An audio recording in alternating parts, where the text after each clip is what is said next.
Let's go, people, let's go! It's Prognosis dinner time!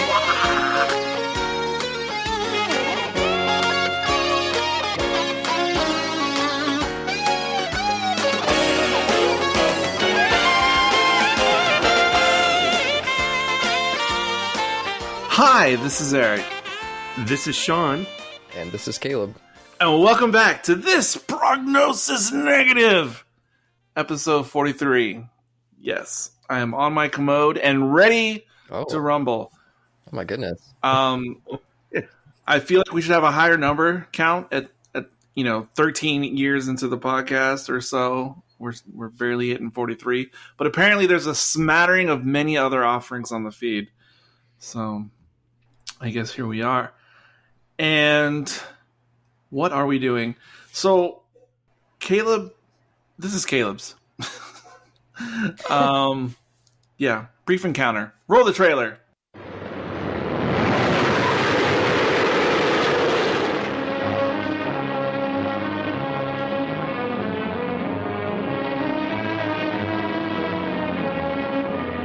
I'm a happily married woman. Or rather, I was until a few weeks ago. This is my whole world. And it's enough. Or rather, it was until a few weeks ago. Can I help you? Oh, no, please, it's only something in my eye. Try pulling your eyelid down as far as it'll go. And then blowing your nose. Please let me look. I happen to be a doctor. That's very kind of you. Oh, turn around to light, please. That's how it all began. Just through me getting a little piece of grit in my eye.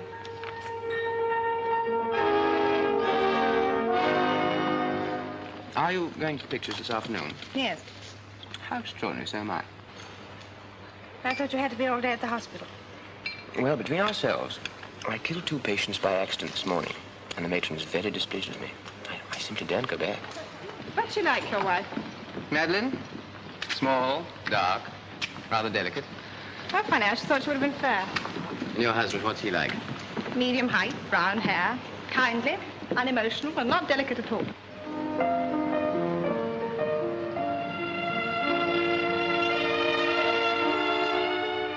We're neither of us free to love each other. There's too much in the way. There's still time. If we control ourselves and behave like sensible human beings, there's still time. I'm an ordinary woman. I didn't think such violent things could happen to ordinary people. Give us a kiss. I'll do no such thing. The lady might see us. Come on, a quick one across the bar. Albert, stop it. Come on, there's a lot. Let go of me this minute. There's a- Albert! Now look at me banburies all over the floor.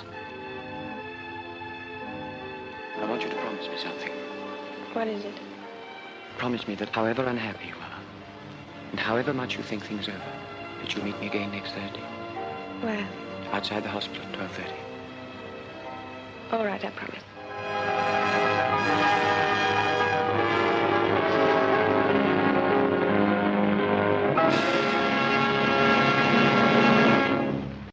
Brief encounter, as I said. This is Caleb's pick, and I thought this was going to be for another podcast. I thought this was going to be for the Novice Elitist podcast that, of course, Caleb runs over there. And I thought, see, for those of you who don't know, Caleb has all these different lists and spreadsheets where he's like following different actors or following different genres like giallo or disaster films or, kaiju movies or certain directors. So I thought this was coming up because this was part of one of those lists. But Caleb, please enlighten us. Where does this fall?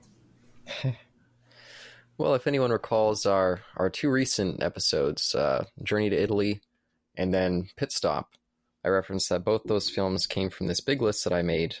I think I actually made it around the time that we did The Vanishing, because you guys both were responding to that, and it was a movie that I'd liked but hadn't really heard anyone talk about before. So I was like, what are some other movies that kind of fall into that category? And I made a big list. There's about 40 movies on it. We've already covered a couple of them. Suspiria 2018 and I Saw the Devil are both from that list as well, over on the Novice Elitist feed. But hold on, I still don't see what the connective tissue is for all of these movies you just mentioned. Like some of them I see how they're related, but then others I'm not quite sure how they made the list. Yeah, and for this one, I do actually feel like maybe it was a mistake to put on this list, because when I found this, I didn't know anything about it. I didn't know the director or the actors. It was actually I didn't have TCM at the time, but my partner was sick and in the hospital for a few weeks, and so she got a cable package when she was in there, and we got TCM, and I was watching a whole bunch of movies, and this was one of the ones that popped up during that time. And so not knowing anything about it, I was like, oh yeah, I'll put it on this list. I thought that was a great movie, and I've never heard anyone mention it. It seems maybe underseen. But in doing research today, it does seem like this is a pretty well-renowned film, at least for like critics and film historians. Yes. I don't know how much it's seen by younger folks, but... But before Sean chimes in, what is the list? What is the heading of the list? The heading of the list is... it's kind of a stupid list. It's called Movies I Like, but Don't Heard Talked About Enough. Oh, okay. All right. Good gravy. Now, because I was like, how do we go from Pit Stop to this? Because I thought, Pit Stop was like some type of exploitation movie. It is. And then, yeah. Right. And so then I thought, what kind of exploitation is going on here? And so I was just kind of confused about the whole thing. Yeah, and I will say this is, again, my kookiness. But the list is actually in multiple tiers. And the Brief Encounter is the first one on the list. That's in the high tier. Pit Stop and Suspiria 2018 were on the mid tier. So maybe one day we'll get to the lower tier stuff, and we'll see if maybe you guys like some of that. Maybe that's getting into the more cheap and bizarre. Although I guess you thought Pit Stop was that. So you're saying you caught this on TCM, not knowing anything about it, and at that time you thought it was kind of like an undiscovered gem. Yes, because I'd never heard of it before. Okay, got it. Okay, got it. Yeah, and as the years went by, because I'm in a lot of like film Facebook groups, and I used to follow a lot of film YouTubers, and this one just never came up. So I was like, oh, I guess maybe it's another one that's kind of underseen. I agree. I have a thing, like I enjoy watching old movies, and I love finding old movies that turn out to be like really good, even though they're from 1935 or 45 or whatever. Great example. Eric and I on the Best Picture podcast, we stumbled upon Of Mice and Men from 1939. It was nominated for Best Picture. And I'm like, I'm going to just watch this stupid movie about, that I read the book in school. No, it was so damn good. I'm like, this is a real, if this didn't come out, or if this came out another year, it wouldn't have gotten its ass whooped by Gone with the Wind or The Wizard of Oz. Or Stagecoach. Would you believe those movies all came out the same year? Man. Yeah, that's pretty crazy. But I don't know. Maybe it's because it's an English film, technically. This is a David Lean. Yep, David Lean. Okay. And he's the one that did Lawrence of Arabia. Correct. He's like the most famous British director ever, I think. Wait, would you say more famous than Hitchcock? Oh, wait, that's right, Hitchcock. Yeah, never mind. Second most famous. Yeah, second most famous. Well, Hitchcock kind of like defected to Hollywood. Okay. So, all of his English stuff, like, it made a big difference. You know what I mean? No, that he's the most famous. But, there's David Lean, is it Carol Connor or Carol O'Connor? I think it's Carol Connor, who's actually a man. He did Oliver and several other movies that I can't remember the name of off the top Bridge of my over the head. River Kwai. There you go. Yes, very good one, that one. And none of these people were really auteurs, like Hitchcock was. But they made some pretty damn good movies. And this one is surprisingly, like, on paper, I'd be like, I'm never going to watch this. Give me a break. They made, how long is this movie? An hour and a half, 2 hours? They're going to spread this over movie length time. This is going to be boring. No, it's actually really good. And there are lines in it that are as cheesy AF. Like, don't die, darling. Then you'll forget about me. But it somehow works. Yeah. Yeah, I'm curious for you, Eric, because I don't know, you sounded hesitant with the movie, so now I've been curious to what you're going to say What? at the start of this. Yeah, what were your thoughts? Had you seen this coming in or know much about it? Hold on. For the record, I kind of thought Of Mice and Men was going to be pretty good. That Sean was speaking more for himself on that one. I thought Sean. Oh, okay. I thought Sean was going to bring up Ali Fear Eats the Soul as our undiscovered gem. Sons and Lovers is another one. Kinda, yes. But my thoughts on this. Well, it's funny because I was recently asking, "What the heck is this? Where did this come from?"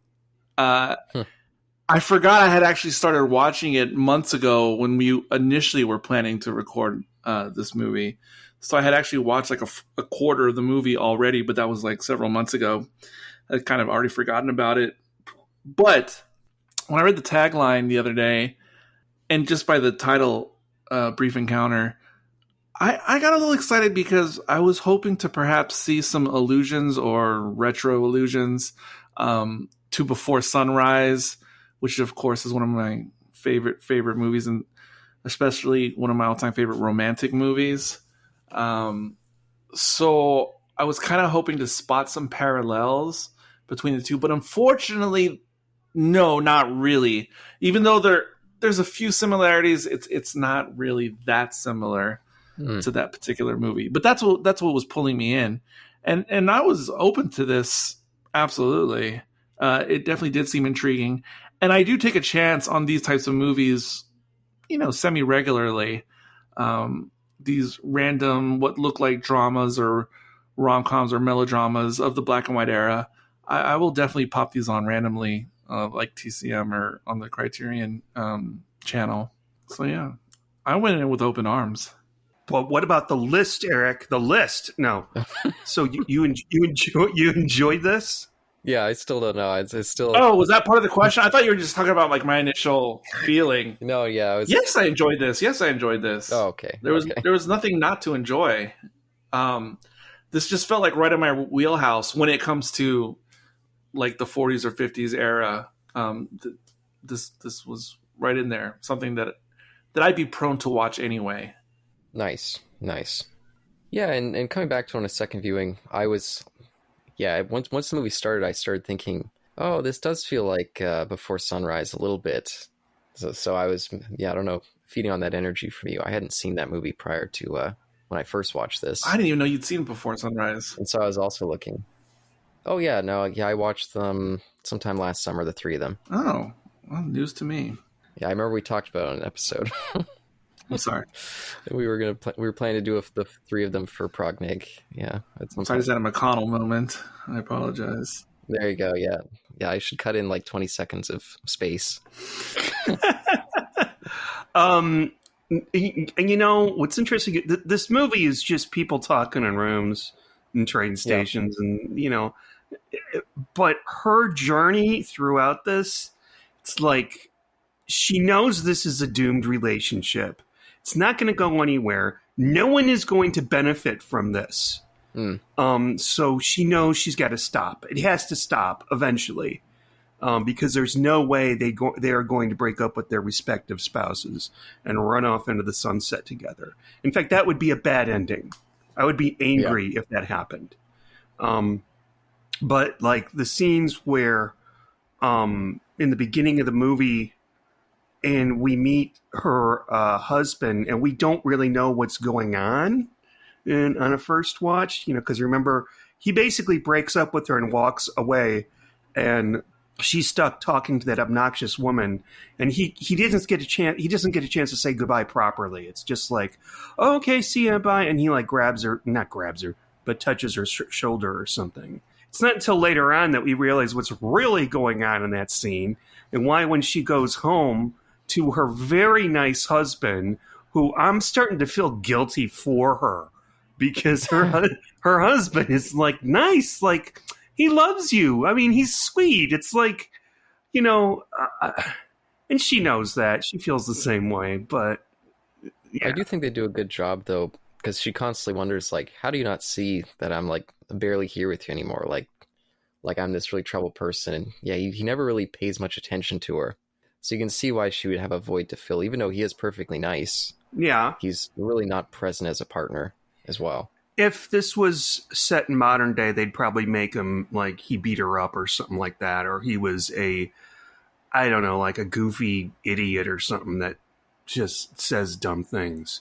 I'm thinking for some reason of America Ferrera's husband in Barbie. Well, if you guys want to see a positive example from this year, yeah, check out Past Lives from earlier this year. Especially you, Sean. You might like that quite a bit. Past Lives. Okay. Lots of very attractive men.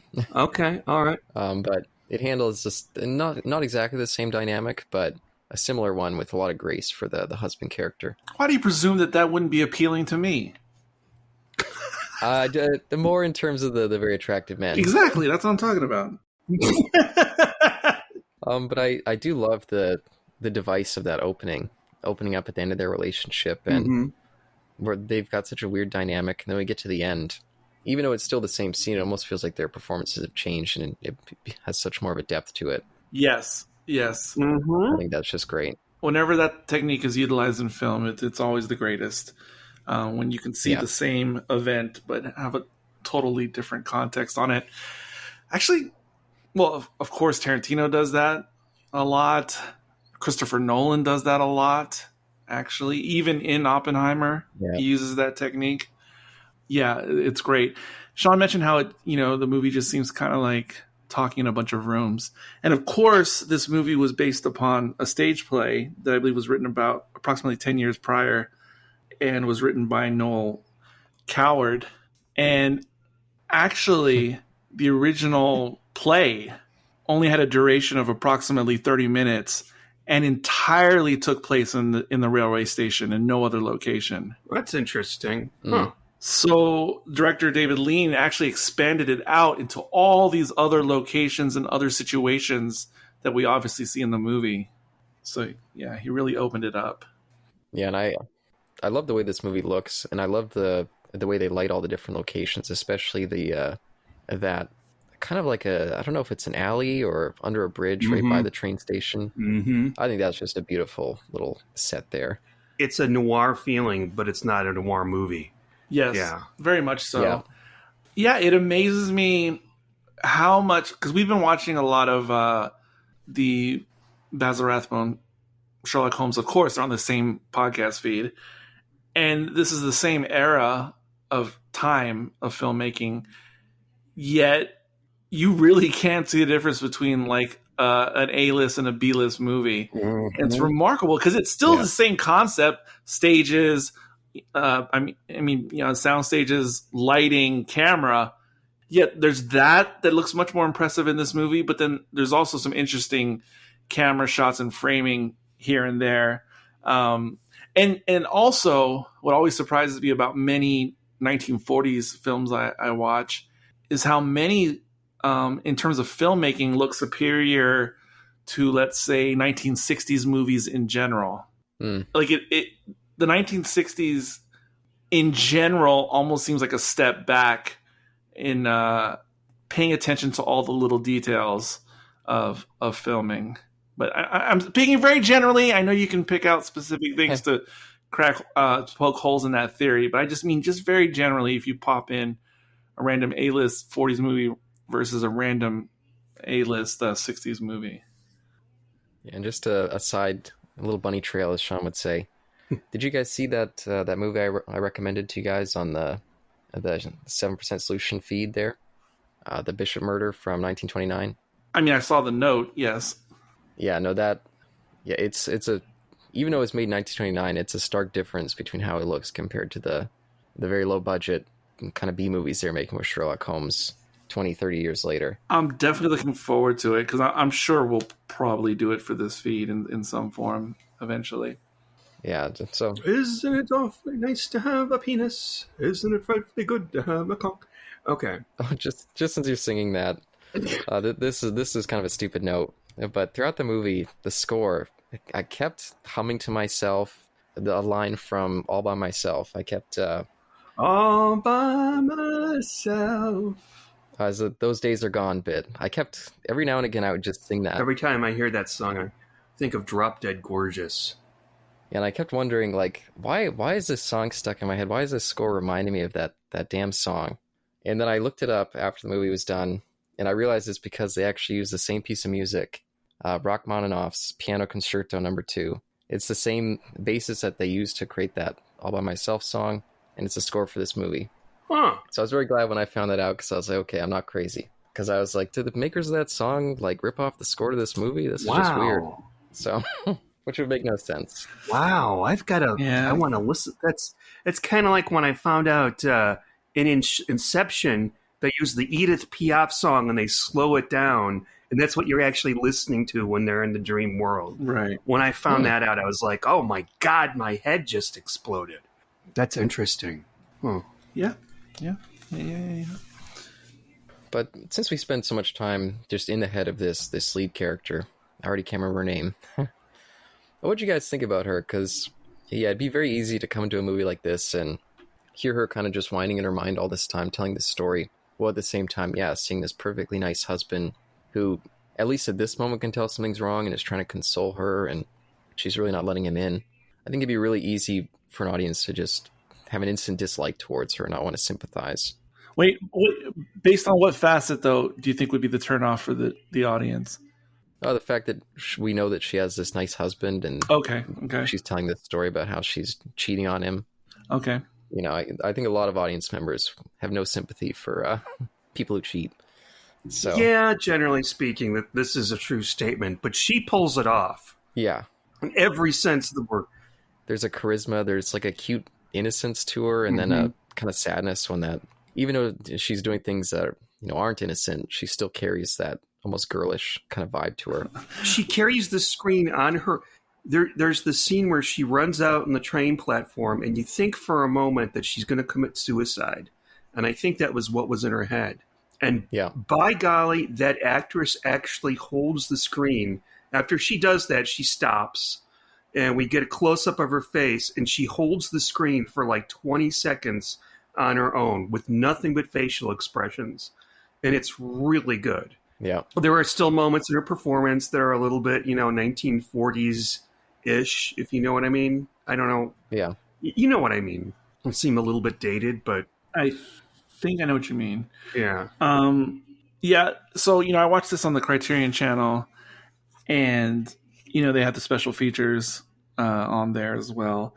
And there's this one piece that features an interview by this man named Barry Day, who wrote a biography on David Lean. And, they're asking, his thoughts on this movie in particular. And specifically, when it came to the lead actress, you have to picture like a really old British, author who speaks very dryly and to the point. And, he's saying, what's her name? Celia Johnson. Oh yeah, she was a lovely woman, but not much of a beauty in the face. Oh yeah, mean, sir. That's mean. Yeah, she's got a cute smile. Well, he just says it so bluntly and so dryly, like the way an elderly British man would. Yeah, and that's something that you just, I feel like some people can't act it. It's just their natural expression, but she's got such sad eyes to her. I think that's another thing that pulls me in and makes me go along with all of her cheating is you can see that even though she kind of thinks that she had the perfect life, or at least a happy life beforehand, I don't know, there's that sadness in there. And that is one of the things I like about this movie is there's a lot of unreliable narrator running through with her monologue. Oh, absolutely. Absolutely. But I also want to touch on what Sean said about the 1940s-ish. I'm not sure if this is what Sean was talking about, but perhaps like kind of the way they speak at times. Because there's another little featurette with Alan Cumming. Is that? Oh, Doctor Who's own. He absolutely adores this movie in particular. And he was talking about it's become almost like a meme between him and his partner. Like they'll just be doing their everyday things, and he'll say to his partner, "Could you bring me some brandy, please?" And he'll just start talking like that, and he goes, got something in my eye. I could just hear his voice in my head saying all that. That's great. So, yeah. Oh my God, when she comes in and she's like, could you have some water? I'd like to bathe it. And I'm like, okay, maybe she'll just dab, a napkin in the water. And, no, she literally puts the water glass up to her eye and tilts back. I'm like, girl. Yeah, I wish we had a front on shot so we could see her blouse and jacket just get covered in the water. Because where else are they going to go there? It's just weird. There is somebody I want to talk about in this movie that I think is probably the most charismatic character and actor. And that's the conductor and his relationship with the tea lady, or the refreshment lady, whatever you want to call her. I liked that little thing. It didn't have to be in there, but it was just the perfect example of two people that they love each other platonically, even though she wouldn't admit it, but he happily would. And that actor, by the way, is a guy named Stanley Holloway, and he played. I keep track of him because we have the same initials. So, there you go. He was in My Fair Lady. He played what's her name's father, Audrey Hepburn. With a little bit of luck. He was also in 10 Little Indians in 1965, because I gotta know all the actors that are in that. Yeah, I was partway through the movie. I kept feeling like, why do I know this guy? And then I started hearing that song in my head, and I was like, okay, there you go. Yeah. Which, by the way, is one of my favorite parts of that movie. Yeah, I think that's just great. that movie doesn't suck. It's no Dr. Dolittle. Oh dear, yeah. Oh dear, let's not speak that. But you said platonic love? Yeah, I disagree. I disagree. It's not platonic. Let's not forget the minor sexual harassment there with the ass slapping. Yeah, and she does. There is an intimate. That's right. They do talk about like the night before, don't they? Like they went on a little date or something. Yes, but then But especially after the scene with the soldiers. Yes, it's like, because he doesn't necessarily treat her right in the professional setting, like he's going off and things that she'd rather talk about in private. Mm-hmm. And so he's a little bit in the doghouse for a little while until he comes in and helps her out those soldiers, and she's like, okay, let's maybe tonight you're gonna get some. Seems to be the implication there. I don't want to even see. I think the man is probably 30 years old in this movie, and he still looks like he's 82. You see him 20 years later, he looks exactly the same. Like, Stanley, what have you been doing, Stanley? And no sunscreen and a pack of cigarettes a day. Yeah. 2 packs a day back then. But the idea of, how you were saying, like, the wife's choices and stepping out on a seemingly very pleasant husband at home and children and living the life, etc. I was wondering, because I had to try to place myself in the frame of mind of the audience of the 1940s, and I was wondering if this would be considered scandalous. Like, would there be those types who would just be outright against it, the movie? I think that is a great question, especially since this is from England, and I don't know. Well, the Hays Code was being enforced back then, right? They had that around. Yeah, but in the U.S. Yeah, so this movie didn't fall under that, and there's nothing really that's said. It's all implied. But I could see Well, I'm not necessarily just talking about the whole in and out, but I mean just being, just as a concept. Yeah, I could totally see some church people up in arms about this movie because it promotes adultery. Well, I don't know about promotes, because it ultimately ends up bad for everyone. Yes, I mean the end when the husband's like, "Oh, I can tell you've been away for a while, but I'm so glad you're back." And oh man, that's hard hitting. Yeah. Supposedly that was the underlying saving grace, like from a British audience point of view, which was, she follows all these dalliances of the heart, et cetera, but in the end, she gets back in line. And I think, I got this from the special features. This is my own opinion. I think that's what kind of made it okay in the end, is because she gets back in line like the way you're supposed to as a good British person. But I also got from the features that this was like a nice movie. I mean, the way it was received in England was like, oh, yeah, this is nice, this is good. But it was really American audiences and American women who really had a thing for this movie. Really? Okay, that's interesting. So I think it was more popular in the United States amongst American women to go see this movie. Nice. And I think that they handle it all well. I think maybe, especially for the time, if we'd actually got confirmation that they, crossed that sexual line, I think that would change things. There's more of an innocent, kind of like a youthful love here. And the fact that they never consummate, I think, keeps it in that vein and makes it slightly more innocent. And I know her husband is tuned out. He kind of doesn't really even pay attention to what she does in her daily life. No. But then when they got to the part where he was like, oh, so what are you going to do?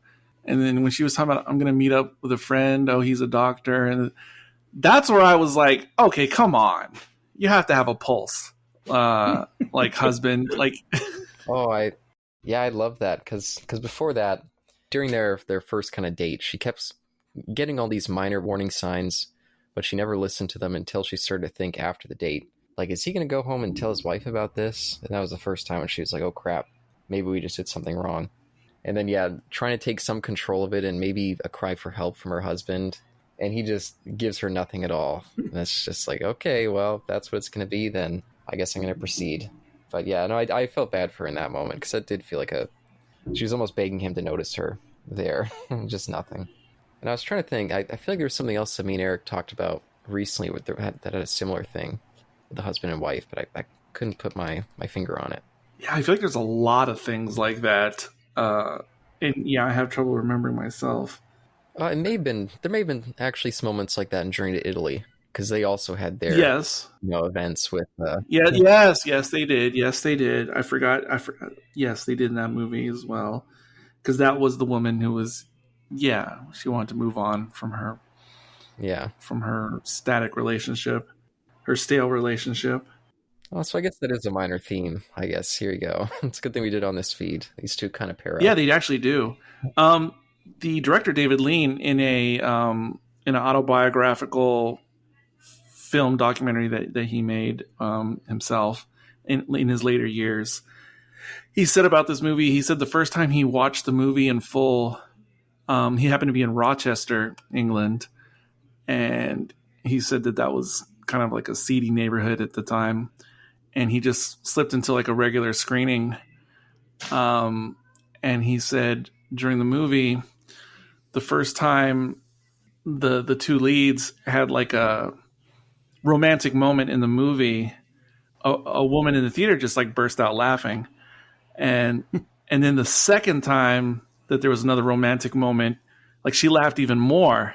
And as the movie progressed, other people got involved. So by the end, like everyone would be laughing when they had romantic moments. And he said, like, after he got out of the theater, he said he wanted to like go home and burn all the negatives. Like he was like so embarrassed. Oh no. It sounds like James Cameron after the initial screenings of The Abyss. It's just like that.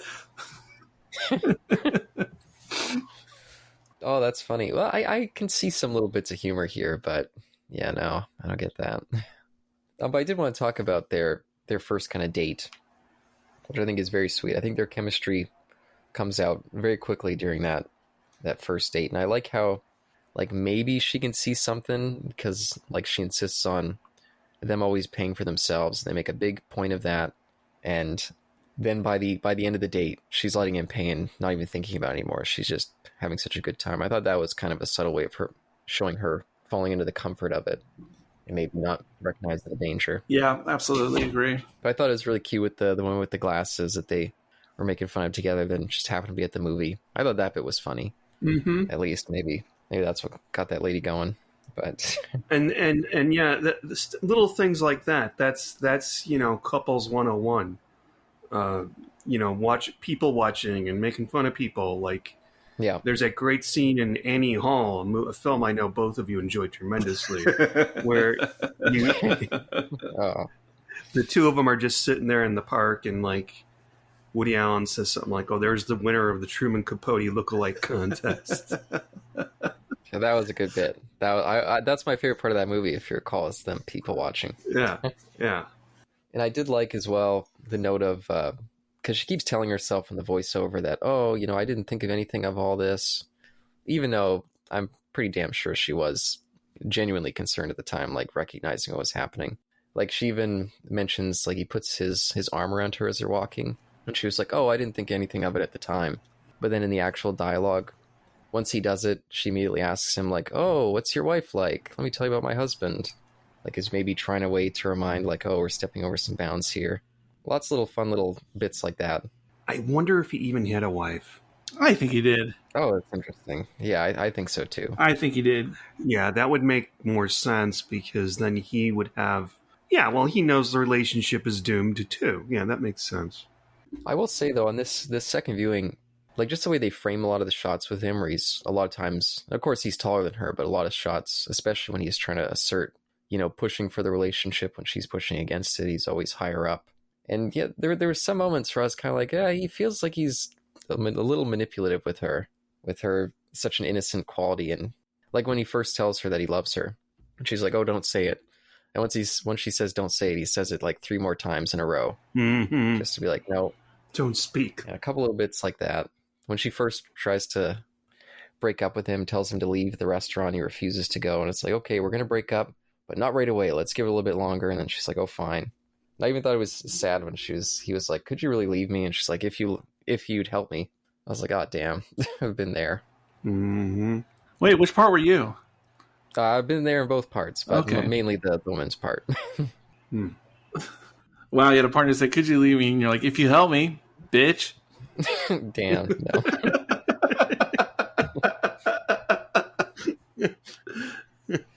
And I did think it was cute as well. Again, on that first date, when she first notices that she like really starts to like him when he talks about his work and his passion. There's something just very cute about that scene too. Like, I think their chemistry really sells it as well. It helps me forget about the fact that they both have spouses at home. Probably just sitting there waiting like, "Oh, when are they going to come home? So we can have our dinners." I wonder if he has a housewife at home too that just sits around waiting for him all day, like she kind of does. But I definitely had the feeling a little bit like I did in The Graduate that me and Sean watched not too long ago. I did have the feeling like in The Graduate when Dustin Hoffman and the daughter start to hit it off, and for them it's like they're moving on from their previous relationships in the movie when they discover each other. And similar to The Graduate, I feel like it never seems to me like this could ever last. It's all about the feeling of quote unquote new love and that whole like honeymoon phase. Like, yeah, it all seemed like surface level to me. Like it's just that giddiness of something new.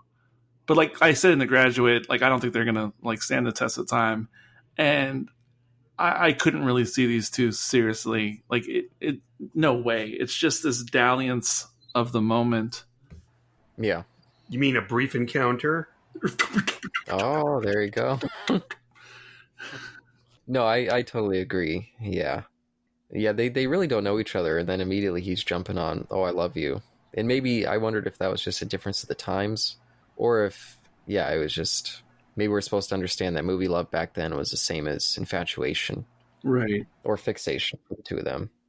It's hard to tell, but I can, it's, especially if you're in a relationship where you feel very unnoticed by your partner, it'd be so easy to be swept up in, "Oh, wow, someone notices me and treats me like I'm interesting and I've got something to say."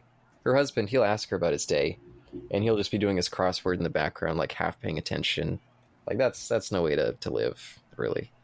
Not bad, but not very stimulating or loving. I suppose. Yeah, I feel like I should be more enthusiastic or something. Well, let me present a bigger question about this movie. Mm. Were you guys aware that this movie has attained like a standing within the world of queer cinema? Really? Nope. Not at all. Yes, this movie has, like, amongst people who are really into that genre, like writers and thinkers and people who take queer cinema seriously. Yes, this has earned quite the reputation, over time, because it was never stated to be that. It was never spoken as an actual agenda, But for a little context, the playwright, the one who wrote the original story and was consulted during making of the movie, who I mentioned earlier, Noel Coward, he was actually a gay man himself. Mm-hmm. But he never said that this was intentionally meant to be. But do you guys see the angle that queer film enthusiasts have applied to this movie? No. Just with this hidden double life that they're hiding from their partner and stuff, I can see some elements there. Yes, it goes along it goes along those lines. So just like the characters in the leads in this movie, part of the reason why they can't see this relationship through is because of social expectations. And you notice, like, whenever they're like trying to like be out of public view or away from people's eyes because of the judgment that would be involved, the social pressure of you not being able to do this. So yes, extend that to having to have like a covert homosexual relationship. And so yes, this has really been embraced in that way. Yeah, no, I could see how that would speak to that audience, especially in a more repressed kind of environment. I could see that. And what I thought was weird after I learned this, what I just told you guys, going to the scene where she kind of goes back to his place and his roommate unexpectedly comes by. Oh, yeah. That guy seemed a little queer, if you know what I mean. Yes, very much so. He was reminding me of the guys from Rope. There was something just very smug and yeah, and it was a little bit confusing because he was being weirdly critical, like when he was like, "Oh, I'm disappointed in you," as if this guy cares so much about how he's disrespecting like his wife or something. Oh no, that's not what I got from it there. Oh, are you going the other direction? Yeah, the thought that I had was he was like, "Oh, I see that you're someone like me who can, stand outside of the cultural norms, and we can enjoy this kind of stuff." Oh yeah. I mean, and so he was disappointed that he kind of shied away from it, even though he has that side. He still hides it, even then. Oh, okay. Wow. Yeah. Well, see, that's why I was confused by the character, because he seemed like he's speaking out of both sides of his mouth. But now that you put it that way, it makes a lot more sense. By the way, just to uphold my meme on the podcast, did you recognize that guy? I don't think so. He had one weird eye, and I kept looking at the weird eye. I was like, okay, like his voice sounds a little familiar in that eye. And then suddenly it clicked, and I actually jumped out of my seat. I was so excited. This is my weird ways. It was Alec Guinness. That is Valentine Dial. Oh, wow. It's, huh. Yeah, the Black Guardian. That's interesting. Wow. Okay. For my Doctor reference of the episode. Oh, Lord in heaven. I don't know why I got so excited, but... Yeah, I remember, the only other movie I've ever seen him in is The Haunting. Yep. And he doesn't have any close-ups or really any lines in that. And I would never think that was, that's interesting. Okay. But I do like that scene a lot. I like the fact that at first, after they borrow the car and we get that awkward, or maybe that wasn't at the same time, that dinner scene, I can't remember for sure. But either way, they borrow the car, and once they take it back, he's like, "Oh, do you want to come up? Like, maybe," he doesn't say it, but maybe we can cross that line. And at first she says no, and then they have their little makeout under the bridge. Mm-hmm. And I love that in the middle of the makeout, they have the train go by, and that's when she gets spooked. I don't know if that was supposed to be just straight up she felt his erection, or that they both felt that sexual energy and need to get away from it. But and then she goes back, and then she gets in the train, and then at the last minute decides to jump out and go back to the place. And then they almost consummate, and then it gets not quite. No, I really love that whole little sequence there. Yeah. Yeah. Mm-hmm. So on Criterion, they oftentimes on the Criterion channel, they like to group things up like a film festival night or a double feature. They double this up as a double feature, if you want to watch it that way, with In the Mood for Love from the year 2000. I don't know if you guys have ever seen that movie. No. It's a Hong Kong film by Wong Kar-wai. And to those who have never seen a Hong Kong Wong. Oh, jeez. Wong Kar-wai movie. These movies, they're all really good, but they're geared more for like movie buffs. Like, I don't know that you'd show it to like your casual movie friend, general audiences. Like it's a little bit kind of heady and esoteric. It's just my opinion. But if you're like a deep film lover, or let's say you really love this movie in particular, Brief Encounter, then In the Mood for Love is it really takes the same concept. And yeah, it takes place in Hong Kong. It was filmed in 2000, but it was actually, it takes place in the early 60s in Hong Kong. It really, really taps into this same dynamic, but goes much deeper on a human level.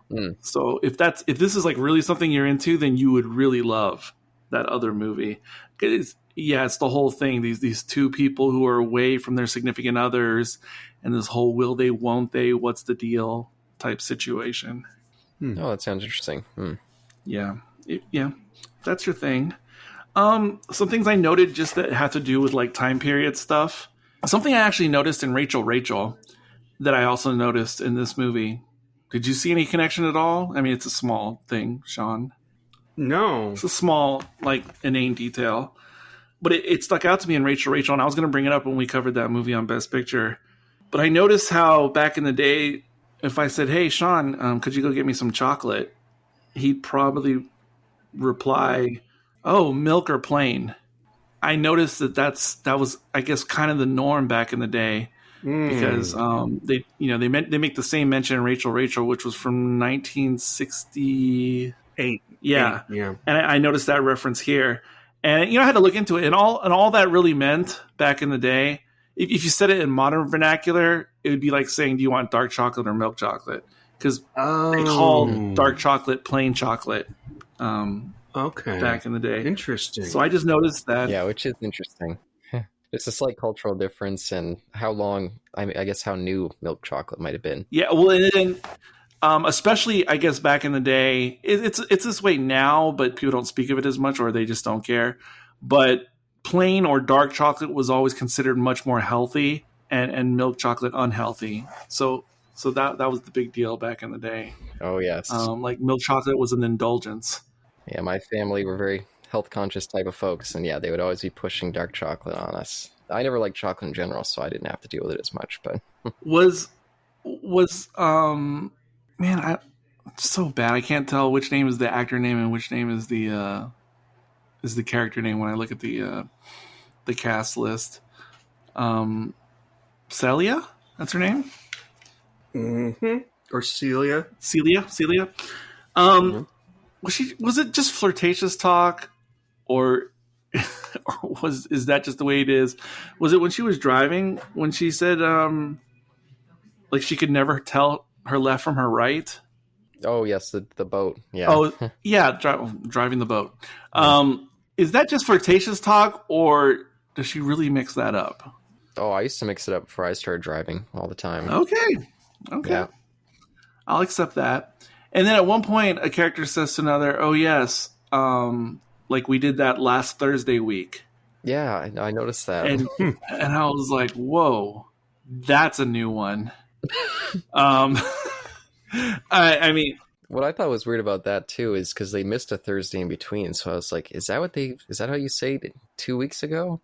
Because the second date was a misadventure. So, like, if today was Friday, and I said, "Oh, I sent that to you last Thursday week," so would that mean not last Thursday, that was yesterday, but Thursday of last week? Is that how you would use that? I don't know. Yeah. I don't know. That was weird. I was like, is that just a British thing? Or does it mean like last week if we consider Thursday the first day of the week? But again, it's weird because it was 2 Thursdays before, because they didn't do anything that second Thursday since their date misfired and he didn't show up. Oh, great. I can't remember if he even explained why he didn't show up, but I've been there too. You show up for a date and you don't expect to see them, and you're like, oh, well, I guess it all failed. And then the last second they show up and it's like, oh, crap. I did love their excitement there. It almost like ballooned their relationship even more. That waiting, the anticipation. The harassing soldiers if I just like close my eyes and listen to them, to their banter and their rudeness and the sound of their voices, they sounded like droogies to me from Clockwork Orange. I guess I can see that a little bit. That's interesting. I wish I had some of their dialogue so I could try to duplicate it now. Because I like to pretend like I can speak like a droogie. Yeah, now that you mentioned that this was based on a rather short play, yeah, I could see why they would introduce the barmaid and the train man to kind of fill out the runtime a little bit more. Oh, absolutely. Yeah. But also, you remind me of another detail. So the play, of course, was written pre-war. And even though this film was made right at the end of the war, they made a conscientious decision to still place it in time pre-war, because they didn't want people to think like, oh, the excuse of them and their infidelity is because they're under the pressure of the war happening. So they didn't want to have that like interference. So they purposely placed it in taking place before the war. Oh, that's interesting. I didn't even think about that element. Yeah, I guess with the time period. Oh, that's interesting. Yeah, I guess maybe just not knowing what the difference in the culture, the look of the cars or outfits, yeah, wouldn't translate to me. They made. Right, because otherwise you would think there'd be a lot of war talk, if it actually took place in 1944 or 45. Yeah, and also not knowing the layout of England, I just thought maybe they were just in a place that wasn't as severely affected by it. That's what I was thinking. Oh, yeah, they're up in the north, right? But I did want to. There was only one more element I wanted to call out. I just like the focus on the fact of her having to build up this lie around this cheating. Like when she first tells her husband the first lie, and then has to call up the friend, be like, "Oh, can you pretend that we did something this day?" And that kind of backfires when she runs into the friends on the next day. I like that little element quite a bit, and just I could see how that also might tie into that LGBT reading. That scene at the restaurant, they're kind of looking him over like, like this is, yeah, maybe we just caught you in a moment here. Yeah, and I totally loved and hated the talkative friend. Oh, the one from the beginning? Because, I hate that person in real life, but then at the same time, I like it because it rings so true. Yeah. And especially, hits even better when you get to the end, which is the beginning. Because it's their last 3 minutes together, and then she shows up and starts babbling. Yeah, I love the way they filmed it in that moment. Just their expressions, then it kind of cuts over to her. And then we do this, like all turns black around her as she's just sitting there in a void, just like isolated in her thoughts, thinking about how miserable she is about that. When you're just watching the beginning of the movie, like you wonder, like, what's the secret? Did they just murder someone? Are they eloping? Like you think all these sinister thoughts, but really it's more benign. It's really the end. Yeah, it's got almost like a bit of a crushing element to it. It's just like, oh wow, all that passion, and it ends with this woman just him having to do niceties as he's just sitting there suffering, and she can't even say anything.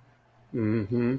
But I was curious what you guys thought about the sudden switch to the more noir style Dutch angle as she gets in her head and decides to kill herself. And it's the first time the camera really goes that weird looking, and it definitely feels off kilter, but it felt a little bit odd, the placement of it there. I didn't find that odd. I thought it made the scene more jarring. I think that's what the intention was, but I liked it. But the noirish thing really impressed me for the most part. Whenever he was trying different things that wouldn't typically be in a movie like this, of this genre, I was very impressed with that. And I think it was Caleb, it was you that mentioned the dark alley. And it looked like something like Touch of Evil or something like that. You see the long shadows on the walls. Yes, I did. No, I did get. Oh my God, what's the director's name? Touch of Evil. Orson Welles. I did get little Orson Welles directorial vibes here and there in the movie, and I wanted to say that I thought the Dutch angle was perfect and perfectly executed and utilized, And if you notice when that scene happens, when the frame is askew and it's doing the close up on her face and she looks crazy, which also felt a little Hitchcockian to me, that moment. Mm-hmm. But then as she's there and we're focused on her face, if you look at the Dutch angle, it slowly evens back to normal horizontal. And then that's when she's calm again. Yeah. I love the flashes on her face too with the train. Yeah, I think that whole element is great. Yeah. Yes, and speaking of trains, it was a conscientious decision at the beginning of the movie, the very, very beginning, by the director to focus on like the sound and Foley with the Romanoff. I think it's the Romanoff music, but also if you really go back, just watch the beginning and listen, and it's almost like a little ASMR of like environment sounds. And he really wanted to capture the sound, the Doppler sound effect of a train coming and going, to kind of like set the theme for the whole movie. The sound that the train comes as it's coming at you, and then the sound as it's going away. Yeah, I really like the way they use the train throughout the movie. I think it's just great. I also really liked the moment when she, I think it's right before their last meeting, or maybe it's when they're going to have sex. I can't remember for sure. When she's sitting on the train and she mentions that I didn't even make the pretense of pretending to read a book like she usually does, just so they don't think that she could potentially be thinking sinful thoughts. Oh yeah. Which, talk about being in your head. Like, no one's looking at you and like, oh, she's not reading, she must be sinning. But I like how she looks out the window and pictures all the places they could go. And yeah, I thought that was another really nice scene with the train there. And by the way, for whatever reason, I just love trains on screen as well. It's one of the reasons that I enjoy From Russia with Love so much. I think all that train stuff is great. So that's another thing that just warms this movie to me a little bit. Oh, okay. But also with these sorts of like low key romance type movies, and of course I was definitely thinking about this, with Before Sunrise. Trains almost seem essential to these types of stories, to have that type of like confined commuter experience combined with the will they, won't they, getting to know you, whatever situations. Yeah, well, it's because trains run on a schedule, and in the scene where he leaves her, he has to leave because he's catching a train. Then there's another scene where she has to wait for his train, and is he going to show up or not? Yeah, that's what I think about that. Same thing with airports. Yeah. I mean, with like airports being utilized like in romantic movies, or catching the person before they take off or whatever, getting through security. Yeah, plus we get the obvious symbolism with the giant phallic object moving towards some holes every now and again. Well, when it hits that tunnel. Exactly. There you go. The smoke's going to be coming out of the... North by Northwest. I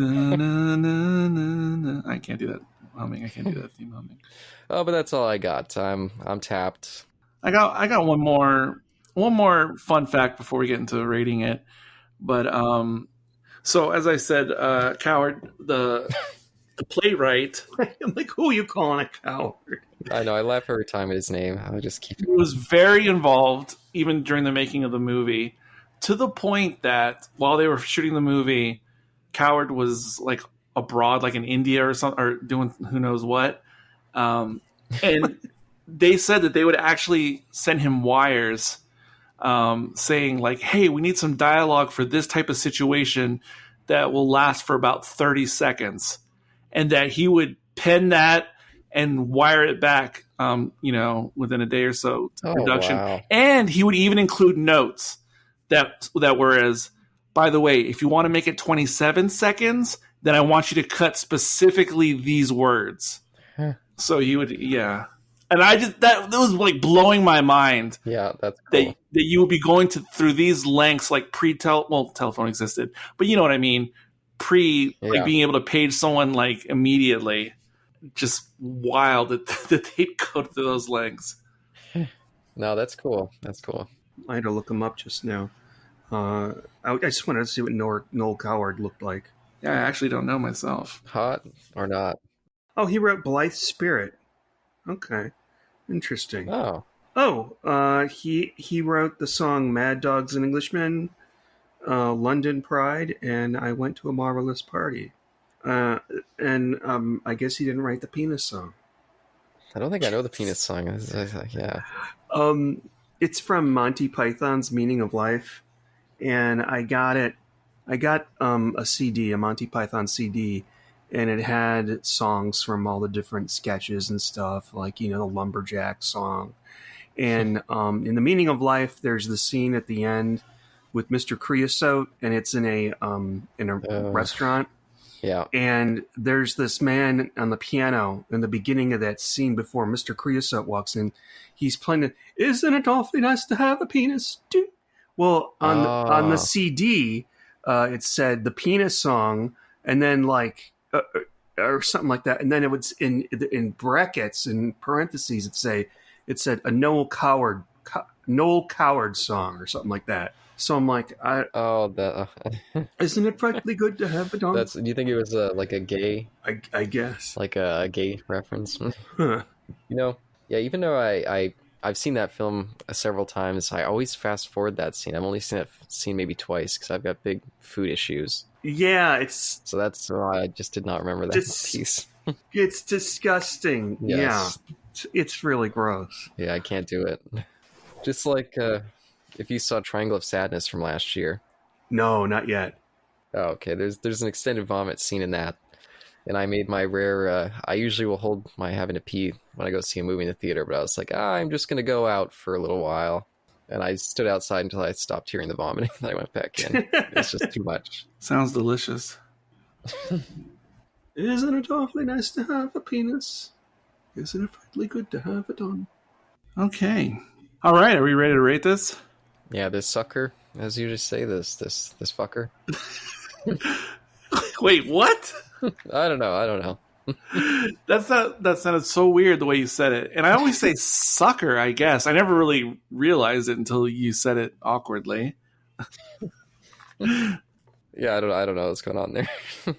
Well, I'll go ahead and go first. Okay, okay. Oh, what about the unit of measure here? What's going on? Oh, yeah. What am I? Yeah, crazy me. How about clocks that make you gay? If you guys remember that scene with her. What? Clocks? Oh, yeah. Clocks that make you gay. What? She bought this expensive clock for her husband, and she was like, oh, I felt guilty because it was so expensive. And she was like, afterwards made me feel extravagant and gay. She said happy. She said happy and gay. Happy and gay. Sorry, I just saw the Indiana Jones movie, and all I could think of was the clock that he's given at his retirement party, and I was just stuck on that, and I couldn't think of. Okay, sorry. So, out of gay clocks, first award from our sponsor, Rotten Tomatoes. Amazingly, they're sponsoring both Prognosis Negative and the Best Picture podcast. Oh. They just don't know it. With the critics, Brief Encounter scored a 91%. With the audience, 91%. The little blurb here says, Brief Encounter adds a small but valuable gem to the Lean filmography, director Lean, depicting a doomed couple's illicit connection and affecting sensitivity and a pair of powerful performance. Okay, they need to edit that. But, yeah, sounds delightful. So here's a weird thing. I like this movie, and what's weird is about a week ago, I watched The Maltese Falcon for the very first time in my life. Oh, wow. And I had really been looking forward to that movie for a very, very, very long time. I'm a big fan of Casablanca. I've always wanted to watch more Humphrey Bogart movies. And so I watched The Maltese Falcon, and oh, no. It was just kind of like, all right. It was all right. It didn't necessarily blow me away in any particular facet. And I find it interesting that this little movie from across the pond, from the same era thereabouts, I found so much more interesting in terms of filmmaking, story, characters, lighting, cinematography, like everything. And that's just weird to me. That's just weird. That being said, Wait, I want to ask you a question here. I have to ask. Did you catch the gay subtext in the Maltese Falcon? oh gosh, Oh, interesting. It's been a while for me. I don't know. I don't know if I did or and I forgot. Or I don't know. Please enlighten me. So I don't know where I heard this. It might be from that documentary Celluloid Closet, but apparently the Peter Lorre character was supposed to be gay. And the filmmaker, and forgive me, I don't remember who directed it. Is it Michael Curtiz? But what they did was they had a lot of shots of close-ups of Peter Lorre talking, and he had this cane. And the cane had a very phallic handle on it. So there were several shots where he's like holding the cane up to his mouth to indicate, like, oh, that's dear. a penis. Yeah. I did not notice that. I don't remember that. But the thing about Peter Lorre is, like, in my mind, I feel like Rami Malek is like the modern day Peter Lorre. Just because of his face. Like, I feel like Rami Malek could play like every role that Peter Lorre ever played, and he would probably do just as well. And it's funny you say that about, because Peter Lorre kind of gives that vibe anytime he plays nervous in anything I've ever seen. And I would get the same vibe off of Rami Malek. Okay. Whenever he's playing nervous, I'm like, what's going on with that guy? Little salt in his shoes. It is actually a miracle that Peter Lorre had any kind of career in Hollywood at all, because he played a child killer, a molester. Yeah. But of course, that was in Germany, so I don't think very many people were aware of that. When they saw him in these big Hollywood films. Yeah, it actually made him a national hero in Germany. Oh, really? No, I'm just making that up. And I was gonna say, I thought you thought of him when you saw Rami Malek because they both played Bond villains, both slimy Bond villains. Wait, which slimy Bond villain? What? Peter Lorre? He played Le Chiffre in the original Casino Royale. That does not count. Not a real Bond movie. Fired. I was afraid you were going to say that, or like Never Say Never Again, or something like that. But yeah, I actually haven't seen the original Casino Royale, and it's something we may do on this feed at some point for a little stirred, not shaken commentary. Oh, is Orson Welles in that as well? No, he's in the other Casino Royale, the '67 one. Wait, oh, okay. Le Chiffre's in the '50s one with Jimmy Bond. All right, okay. Yeah, is that the one with David Niven and Woody Allen? Yeah, that's the '60s one. Yeah. Okay, but the one with Peter Lorre as Le Chiffre is from when? 50s. Yeah, 56 maybe. Huh. It's not even a movie. Climax TV episode. That's what I thought. Maybe TV. Okay. Yeah. Interesting. It's not great. It's kind of like how Columbo movie before Peter Falk ever played Columbo. Huh. Okay. Interesting. Oh, which one was that? It was called Enough Rope, and it was basically the pilot episode for Columbo, which is Prescription Murder. Oh. And can't remember who played Columbo, but I want to say William Freed, if that's a name. But yeah. I'll have to look up that later. Oh, but your rating there, Eric. I think we cut the I was giving it a 3.5, but I think I wasn't being realistic, especially after the discussion. So I'm gonna give it 4 out of 5. Clocks that make you gay. Sean? I feel similar to Eric, but I'm going to stick with 3.5. I can appreciate that this is a good movie, but it doesn't bear repeated viewings for me, I liked it much better the first time I saw it. And now watching it repeatedly, actually, because it's on in the background right now. Oh, okay. It doesn't, it's still good, but it doesn't hold as much water as the first time I saw it.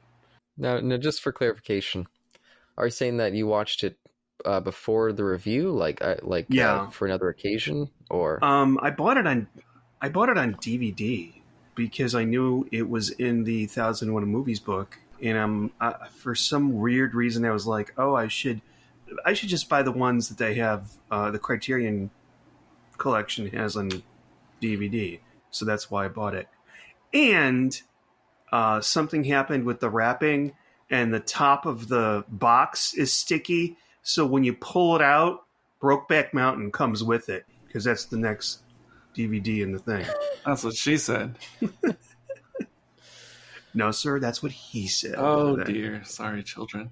Or sorry, children. I am changing my rating back to 3.5. Sorry, children.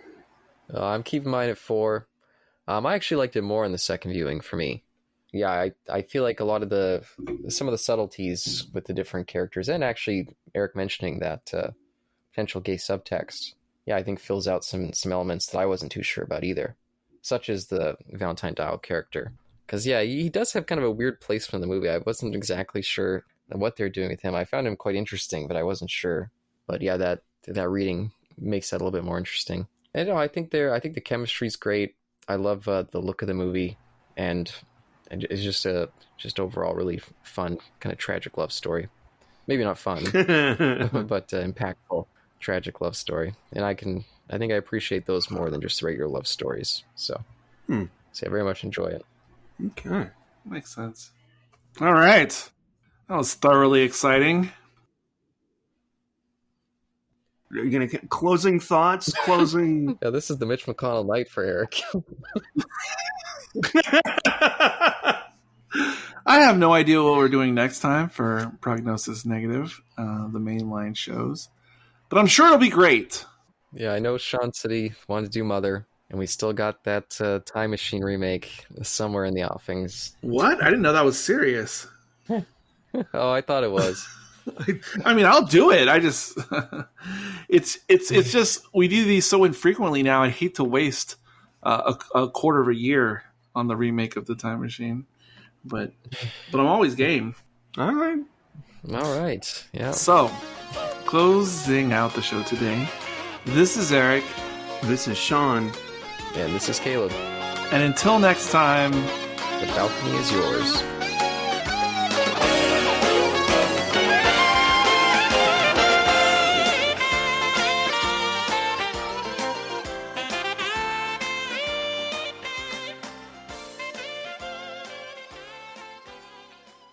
Prognosis negative.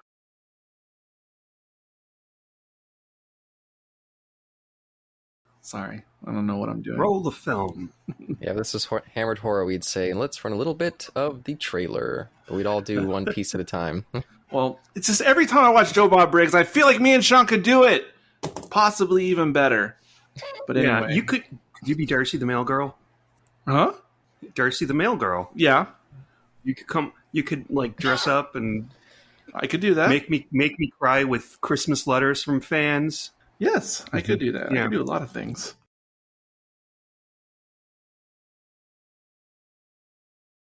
I'm so confused about the RBG numbering right now. RBG. You have a Ruth Bader Ginsburg episodes? What do you... Yes. Kat thought that a couple times. Wait, don't tell me. RBG. Oh, did you guys see that movie about her with the Rogue One chick? Yeah. No, I'm aware of it, but I did not see it.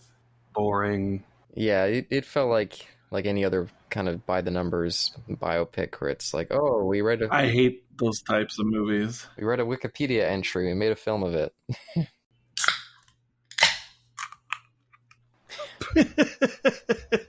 Got some Foley going on, yeah. Is this Mitch McConnell? Hello? Oh, no. I really did feel bad for him watching that. It's like, wow, he really is gone now. Like, it's been shown for years, but, like, wow, how do you just stand there all that time? All I know is that, memes I saw were very savage. I'll say that. He earned it. There is one where it was the cover for the movie Frozen, and instead of Elsa, it was his face. Oh, how hideous. Oh, that's mean. Well,